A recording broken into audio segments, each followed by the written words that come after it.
ആദരവായ റസൂലുള്ളാഹി സ്വല്ലല്ലാഹു അലൈഹി വസല്ലമ തങ്ങളുടെ ജീവിതം തന്നെയാണ് നമുക്ക് എന്തിനും ഏതിനും മാതൃക.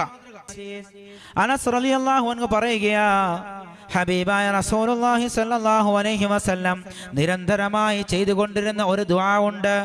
ഓരോ പള്ളിയിലും 5 നേരത്തെ നമസ്കാരത്തിലും ഓരോ മനുഷ്യനും ചെയ്യുന്ന ദുആയാണ്. റബ്ബനാ ആതിനാ ഫിദ്ദുനിയാ ഹസന വഫിൽ ആഖിറതി ഹസനതൻ വഖിനാ അദാബന്നാർ. ഓരോ നമസ്കാരത്തിന് ശേഷവും നാം ഓരോരുത്തരും ചെയ്യുന്ന ദുആ അല്ലേ, അല്ലാഹുവേ നീ ഞങ്ങൾക്ക് ദുനിയാവിൻ്റെ അനുഗ്രഹങ്ങൾ നൽകണേ അല്ലാ, ആഖിറത്തിന്റെ അനുഗ്രഹങ്ങളും നൽകണേ അല്ലാ, നരകത്തിൽ നിന്നും ഞങ്ങളെ മോചിപ്പിക്കണേ അല്ലാ എന്ന് ഓരോ നമസ്കാരത്തിന് ശേഷവും നാം ഓരോരുത്തരും ദുആ ചെയ്യുമ്പോൾ ഉലമാക്കൾ പഠിപ്പിക്കുകയാണ്. ദുനിയാവിൻ്റെ അനുഗ്രഹങ്ങൾ എന്ന് പറയുന്നത് ഒരു മനുഷ്യൻ അല്ലാഹു തആല കൊടുക്കുന്ന ദുനിയാവിൻ്റെ അനുഗ്രഹങ്ങൾ ഏതെന്നറിയുമോ?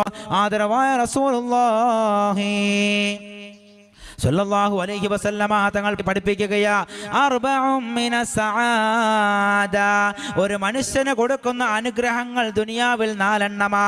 ഒരു മനുഷ്യന് കൊടുക്കുന്ന അനുഗ്രഹങ്ങൾ ദുനിയാവിൽ 4 എണ്ണമാ. അതിൽ ഒന്നാമത്തെ അനുഗ്രഹം ഏതെന്നറിയുമോ?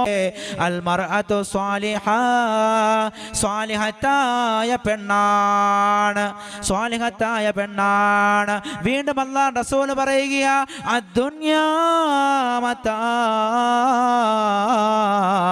ദുനിയാവെന്ന് പറഞ്ഞാൽ ഒരു സമ്പത്താ, ദുനിയാവെന്ന് പറഞ്ഞാൽ ഒരു വിഭവമാ. വഖൈറു മതാഇഹാ, ആ ദുനിയാവിൽ ജീവിക്കുന്ന ഒരു മനുഷ്യൻ, ഏ പൊന്നു സഹോദര, നിന്റെ സമ്പാദ്യമായിട്ട് നീ കാണുന്ന നിന്റെ വീടുണ്ടല്ലോ, നിന്റെ കാറുണ്ടല്ലോ, നിന്റെ മറ്റിതര പ്രസ്ഥാനങ്ങളുണ്ടല്ലോ, നിന്റെ തോട്ടങ്ങളുണ്ടല്ലോ, നിന്റെ മറ്റിതര മേഖലകളുണ്ടല്ലോ, നിന്റെ കച്ചവടമുണ്ടല്ലോ, നിന്റെ പണമുണ്ടല്ലോ, നിന്റെ ബാങ്കിലെ ബാലൻസ് ഉണ്ടല്ലോ, ഇതൊന്നുമല്ല ഈ ലോകത്ത് നിനക്കുള്ള ഏറ്റവും വലിയ സമ്പത്തെന്ന് പരിശുദ്ധ റസൂലുള്ളാഹി സ്വല്ലല്ലാഹു അലൈഹി വസല്ലമ തങ്ങൾ പഠിപ്പിക്കുകയാ. വഖൈറു മതാഇഹാ അൽ മർഅതു സ്വാലിഹ, ഒരു പുരുഷന്, ഒരു ചെറുപ്പക്കാരന് അല്ലാഹു സുബ്ഹാനഹു വ തആല ഈ ലോകത്ത് കൊടുക്കുന്ന ഏറ്റവും നല്ല അനുഗ്രഹം എന്ന് പറയുന്നത്, ഏറ്റവും നല്ല സമ്പത്ത് എന്ന് പറയുന്നത് സ്വാലിഹത്തായ പെണ്ണാണെന്ന് സയ്യിദുനാ റസൂലുള്ളാഹി